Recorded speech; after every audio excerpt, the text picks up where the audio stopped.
Hi, Jill. Can you hear me okay? I can hear you great. Hi, how are you? I'm doing great. How about yourself? Good, good. Nice to see you. Nice to see you as well. Love the background. So I know you. We've talked a couple times, but for those of us that haven't met you, I'll let you self-introduce. So, Jill, who Yeah, are you, and what and what's Canadian Yachting Media? yeah, absolutely. So again, my name is Jill Snider. I'm the Vice President and Publisher at Canadian Yachting Media. From a personal standpoint in boating, I've been an avid boater for most of my life, and I've spent much of my time on Georgian Bay, above Lock 45 more so now, and will always take an opportunity to visit another Canadian water body by boat or trailer. From a career perspective, again, always been around marinas. I grew up with family in the business, and had the great fortune of getting to spend a lot of time at those places.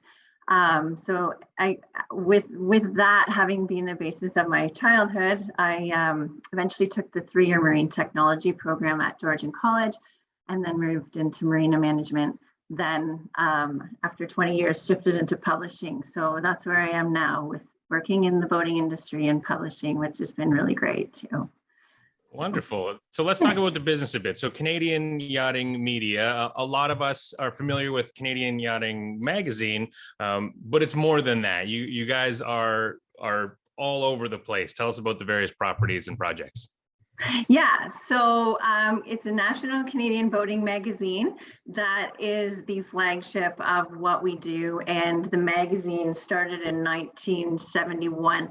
We acquired it in 1990. And so just for fun and nostalgia's sake, I think you could probably see this. This is a 2005 issue with Canada's Ron McLean on the front. So just wanted to share that. I thought it was kind of cool. And then some of our more current stuff looks like this. And so that's sort of the flagship of CY. And then with that, it's given us the basis for development and growth into our digital publications, such as Canadian Yachting on Board, Aboard, that's the French edition, Sailing in Canada, and Boating Industry Canada, which is our trade publication.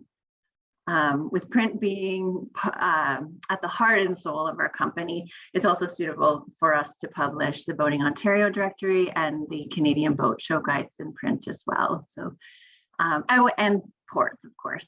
Yeah, so that's sort of the premise of our entire business. You guys are everywhere. I'm tempted to jokingly say, "Oh, is that it?"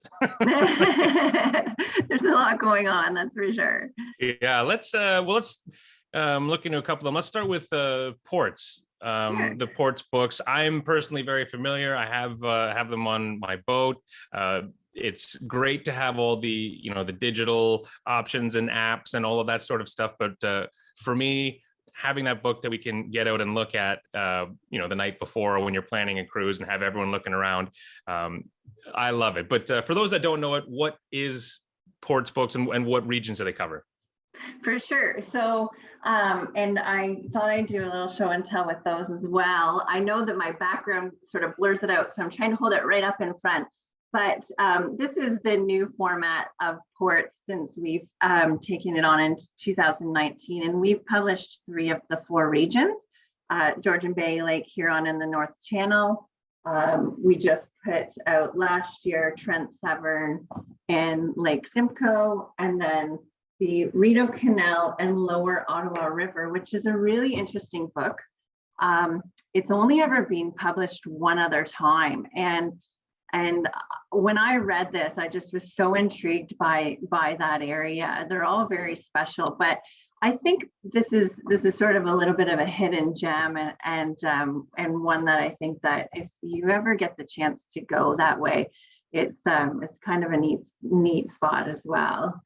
So just inside the ports books, because that's what's really cool about these books, is what's inside. There's all these, and that's our little brochure, aerial photos. I hope you can see that. And they're labeled, and they cover all of the ports that are in the regions. They cover waterways, navigational routes. So you accompany these with your charts, and they make a great tool on your boat and, like Steve said, for planning. All of the editorial covers off, much like a travel guide, ports and businesses that are relevant to boaters in the area. So there's so much great planning that can be done from this book. Yeah, those photos and the labels, and sometimes there's, arrows if it's a specific approach you need to do. It takes a lot of the guesswork out, which is nerve-wracking for people going to a new area. I like to jokingly say that the ports book asks all the stupid questions so you don't have to be embarrassed of, when you call into a new yacht club or marina and they, they'll tell you how to approach and you're like, I think I know what you mean, but you open that up and you can follow the dotted line and it's super clear. Absolutely. My husband and I take it, and admittedly, I'm the publisher, but the editors are the ones who really know the waterways. So I've taken this book on board on our boat, and we've went to places that we never would have had the courage to go to before. So it's been fun to put it to the test from a user standpoint as well. Yeah, and I think you kind of touched on it, but these have been around for a while, right? The ports books, these aren't a new offering. Mm-hmm. They're 1980, I believe it was 84, it was in the 80s that Steve Manley started these. And I actually had the pleasure of speaking with him recently. And what was really important to him was the integrity and the detail in the book. And he felt that if he didn't know something, he just wouldn't put it in. But he built the book up from 1984. And then as it came through different publishers and to us, it's become so full of detail that it'd be really hard to repeat in a short time. So that's what's so special about it, is that you couldn't find that kind of information anywhere else. We feel very fortunate to have it, actually. Yeah, and there are some things that don't change. A lot of these waterways and lakes are timeless and predate us and will be here long after we leave, but shorelines change, marinas change, dredging, all these sort of things. So I know you update them. How often does that happen? And are there any right now that are in the process of being updated? Yes. So every 4 years is the schedule. And we're actually just about to go into the production season in May of the Lake Ontario Guide. So this is probably, if you have the Lake Ontario Guide, most likely the one you have, it's from 2016. And our team, Craig Ritchie, Caroline Bowker, and myself will be working on updating the new one, and it will be available for December of 2022. That will be the 2023 edition. So we're very excited, and it's much anticipated. I get emails almost daily, people asking me where it is. So it's on its way. And it's anticipated in December, you said? Yes, that's right. Okay, well, I know my father-in-law is watching this, so Brian, Christmas, remember that. I need one. Exactly. Let's talk about the Canadian Yachting Magazine. That's sort of the origin, the print version. But there's a lot that's gone on, and even a popular print magazine has to update and adapt. You can't just do the same thing you did when you started, because the whole industry's changed. What people are into, there's tweaks and changes. So let's talk about Canadian yachting a little bit.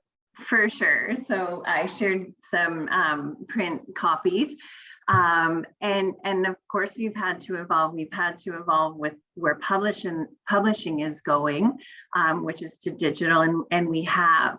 And then we've also had to evolve from the boating perspective and what boating was and has become. So we focus a lot more on day boating and the trends of current, which are, often some smaller boats, and of course day boating. We look at electrical and those upcoming trends, but also we look at just boater interest stuff, such as destinations, lifestyles, the tips on how to anchor and all sorts of stuff. So from the digital perspective, what we've done. And if it's okay, I'm going to look for the share screen. And is that okay, Steve? Absolutely. Okay, so I think I've got this all set to go. Hopefully you can see my screen there.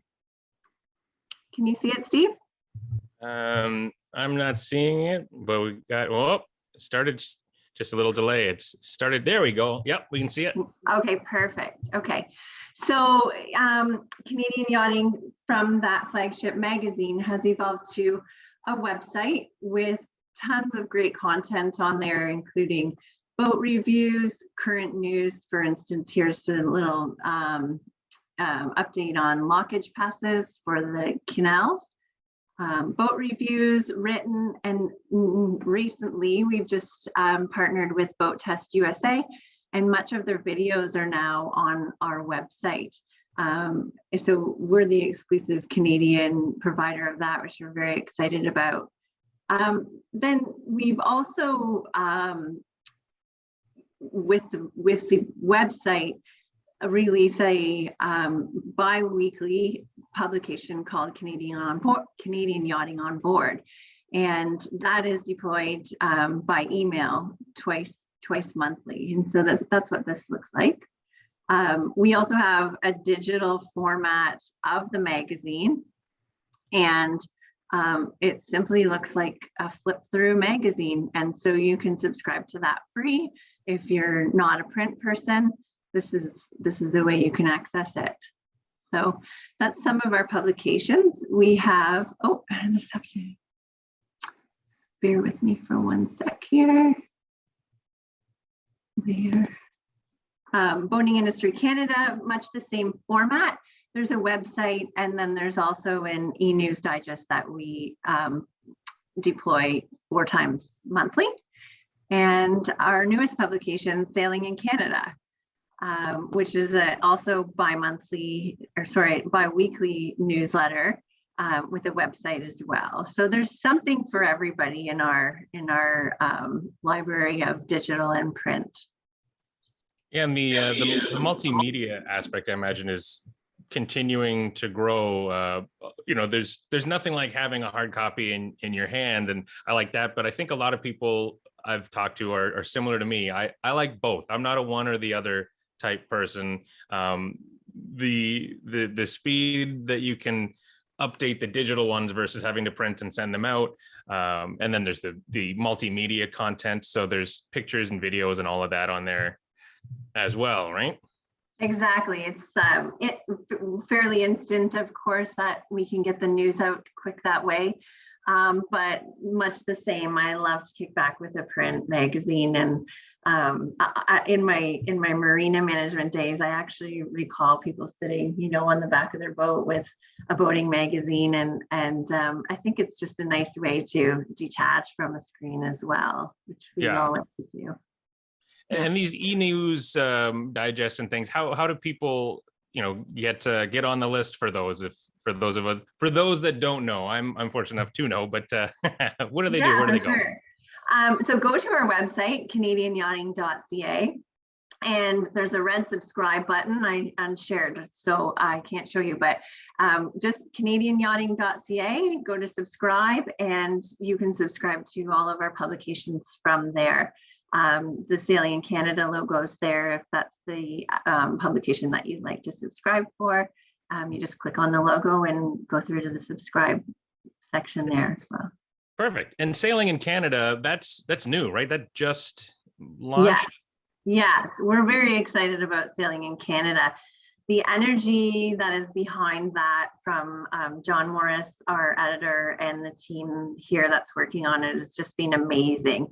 And it's clear to me that the community of performance sailing is one that's so passionate and engaged, and you can just feel the excitement around this. People are emailing me, how do I subscribe? And John receives regular letters from people who are so happy with what's in it. And I think it's because it's a one of a kind in Canada. And again, that can be subscribed to on our website. So I actually made a little note because there are a number of contributors who are very much in that publication from the performance sailing community, Kevin Piper, Sharon Green, Penny Caldwell, and there's many others. So there's just a ton of great information in that publication. So it's been very fun to be part of that.